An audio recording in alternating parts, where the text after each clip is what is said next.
মুম্বাই থেকে উড়ে আসা খ্যাতনামা সেই অভিনেত্রীর সামনে সেদিন অনাথ শিশুটিকে আনতেই চাননি আশ্রম কর্তৃপক্ষ।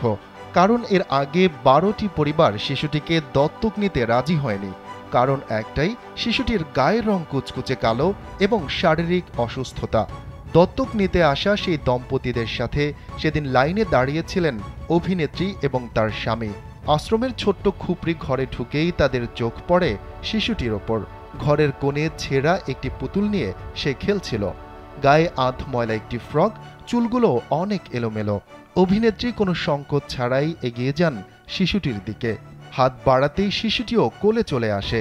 মলিন পোশাকের দিকে না তাকিয়ে শিশুটিকে বুকের সাথে লেপ্টে ধরেন খ্যাতনামা সেই অভিনেত্রী।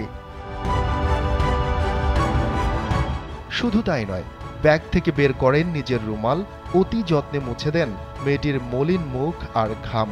এরপর নিজের হাতে একটি কলা খাইয়ে দেন শিশুটিকে। ১২টি দম্পতি যে অনাথ শিশুকে নেননি, তাকেই নিজের ঘরে তুলে নেন এই অভিনেত্রী।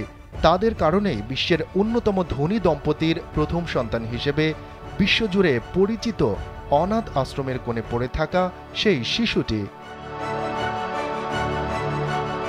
অনাথ আশ্রমের ১০x১০ রুমের বদলে আজ শিশুটির ঠিকানা বহুতল বিলাসবহুল বাংলোয়, যেখানে রয়েছে উন্নত লাইফস্টাইল, সুখ আর স্বাচ্ছন্দ্য এবং একজোড়া মা বাবা। এতক্ষণ যে শিশুটিকে নিয়ে কথা হচ্ছিল তার নাম নিশা কৌর ওয়েবার, আর তার মায়ের নাম করণজিৎ কৌর বাহরা। ক্যামেরার সামনে যিনি পরিচিত সানি লিওন নামে। ঠিক ধরেছেন, একটা সময়কার সেই নীল ছবির নায়িকা সানি লিওন। তবে অন্ধকার সেই জগৎ ছেড়ে তিনি এখন বলিউডের আলোচিত নায়িকা। পাশাপাশি খ্যাতি পেয়েছেন সফল ও দায়িত্বশীল একজন মা হিসেবেও। নিশা ব্যতীত সানি লিওনের আরও ২টি সন্তান রয়েছে। এরা হলো আশার সিং ওয়েবার ও নোয়া সিং ওয়েবার। জানা যায় সারোগেসির মাধ্যমে এই ২ যমজ সন্তানের জন্ম হয়।